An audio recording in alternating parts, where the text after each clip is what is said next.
Labdien! Jūs skatāties Arvīda Dēģa kanālu Zemteksts, un šodien es jums nolasīšu fragmentu no savu pirmā romāna Nesodāmais avantūrists, kas iznāca 2009. gadā. 2000. gada septembris. Dziednieks Anufrijs Perdelenko pauda stipru vēlmi tikties ar nelielas, bet bagātas valsts Somijas vai Dānijas prezidenti, lai atklātu viņai ilgi glabāto mūžīgās jaunības noslēpumu un atjauninātu gan iekšēji, gan ārēji vismaz par 25 gadiem. Žurnālisti par to uzzināja paši pēdējie. Perdelenko šo unikālo noslēpumu atveic no mūžīgās jaunības pilsētas. Kā atzinuši žurnālisti aptaujātie ģeogrāfi, nevienā pasaules kartē nav atzīmēta. Uzsvēršu, ka tas nekādā gadījumā nevarēja notikt Latvijā, kur prezidenti vienmēr ir loģiski un lietišķi valsts vīri, kas ar magiem tuvākās sarunās neielaižās. Bagātās valsts prezidentei pirms 4 gadu pilnvaru termiņu beigām maga solītais bija kā medusmaize, lai viņu parlaments neizbrāķētu atkārtotai ievēlēšanai amatām. Prezidente Harju Vaidelota Vībotne apsvēra visus par un pret, iekams piekrita Anufrija Perdelenko piedāvājumam. Ko gan es varu zaudēt?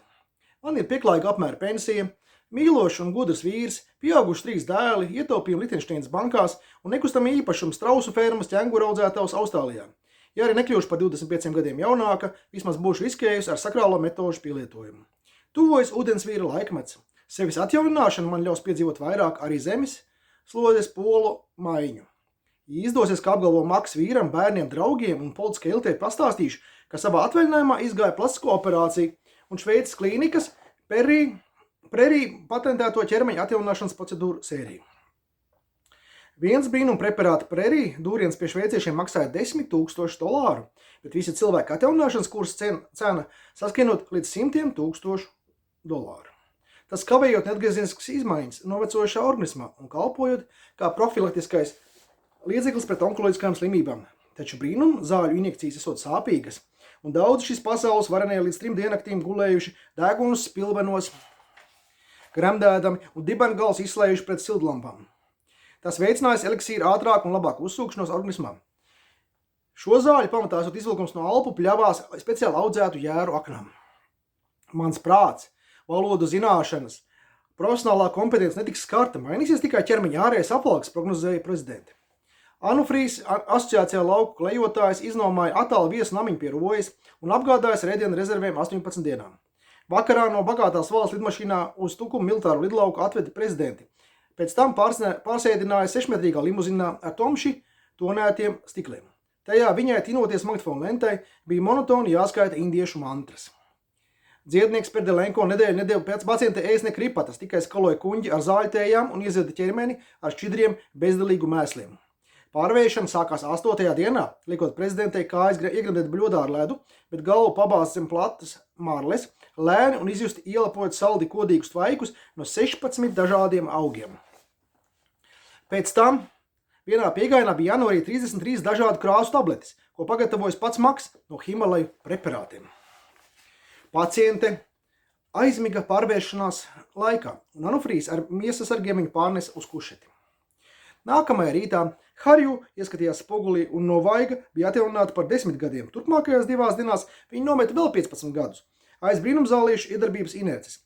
Pēc tam 9 dienas pacienti nedrīkstēja staigāt, lai neizjauktu atjauninātā ķermeņa trauslo hormonālo līdzsvaru un visas chromosomu ķēdes sastātos ideālās kombinācijās.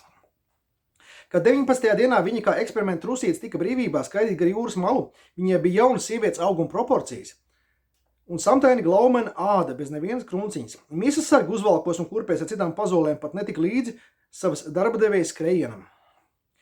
Perdelenko par saviem pakalpojumiem saņēma $250,000 ASV, jeb $10,000 par katru nošņīpāto dzīves gadu.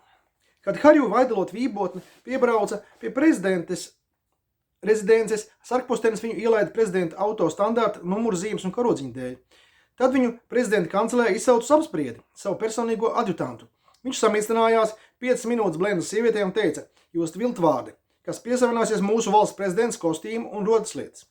Atcīmredzot ir noticis kāds nepatīkams starpgadījums. Jūs sveikā no pils neizkļūsiet, par to no es parūpēšos." Tajā pašā vakarā senāts valdība un izlēma izsludināt ārkārtas stāvokli, kamēr neatradīsies oficiālā prezidente. Nevienam nenāca prātā salīdzināt Vildvārdas izskatu ar īstās vecās prezidentas jaunības bildiem ģimenes albumā.